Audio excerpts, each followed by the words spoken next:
সমীর হেসেলে আপনাদের সবাইকে স্বাগত জানাই। আজকে আমি বানাবো গোবিন্দভোগ চালের পোলাও। আমি এখানে 1 কাপ চাল নিয়েছি। এই গোবিন্দভোগ চালটাকে আমি খুব ভালোভাবে ধুয়ে জল ঝরিয়ে নেব। পরিষ্কারভাবে ধুয়ে জল ঝরিয়ে নেওয়া চালের মধ্যে আমি দিয়ে দিচ্ছি লবণ আর হলুদ গুঁড়ো। এটাকে আমি এবার ভালোভাবে মিক্সড করে নেব। মিক্সড করে 10 মিনিটের জন্য ঢেকে রেখে দেব। আপনারা চাইলে একটু বেশি সময়ের জন্যও রাখতে পারেন। তো আমার এটা মাখা হয়ে গেছে, এটা রেখে দিলাম। 10 মিনিট হয়ে গেছে, তো চলুন রান্নাটা শুরু করি। গ্যাস অন করে একটা কড়াই বসিয়ে দিয়েছিলাম। তো কড়াই গরম হতে দিয়ে দিচ্ছি আমি কিছুটা ঘি, 2 চামচ মতো ঘি। এই ঘিয়ের মধ্যে দিয়ে দিচ্ছি কয়েকটা কাজু বাদাম। এটাকে আমি লাল লাল করে ভেজে নেব। বাদামগুলো ভাজা হয়ে গেছে, তো এগুলো আমি এখন তুলে নেব।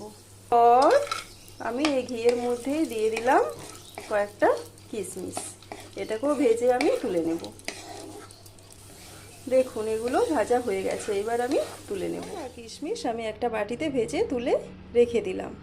এরপর এই ঘিয়ের মধ্যেই দিয়ে দেব এলাচ, দারচিনি, লবঙ্গ আর তেজপাতা।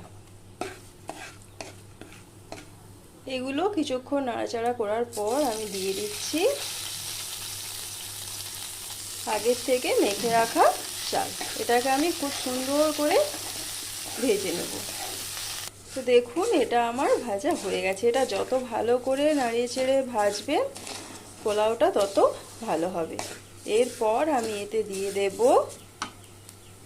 পরিমাণ মতো লবণ, চিনি আর আগের থেকে ভেজে রাখা কাজু কিশমিশ। এগুলো আর একটু আমি ভেজে নেব, 1 মিনিট মতো। এরপর আমি দিয়ে দেব 2 কাপ জল। আপনারা যতটা চাল নেবেন ঠিক তার ডবল জল দেবেন। যদি 1 কাপ চাল হয় 2 কাপ জল, 2 কাপ চাল হলে 4 কাপ জল। আর জলটা অবশ্যই গরম জল দেবেন। এবার এটা ফুটে উঠলেই আমি 10 মিনিটের জন্য একদম আঁচ কমিয়ে ঢেকে রেখে দেব। জলটা ফুটে গেছে, তো এবার আমি আঁচ কমিয়ে আমি এবার ঢাকাটা খুলে দেখব।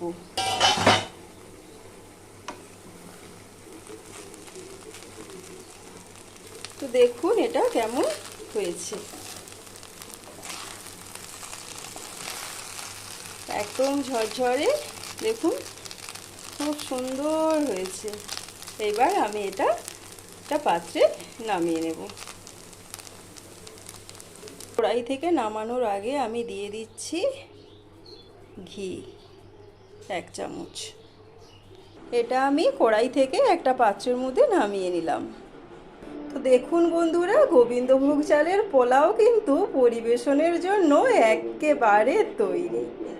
আর যদি থাকে সাথে এইরকম মাটন, তাহলে তো আর কোনো কথাই হবে না, জমে যাবে রবিবারের দুপুর।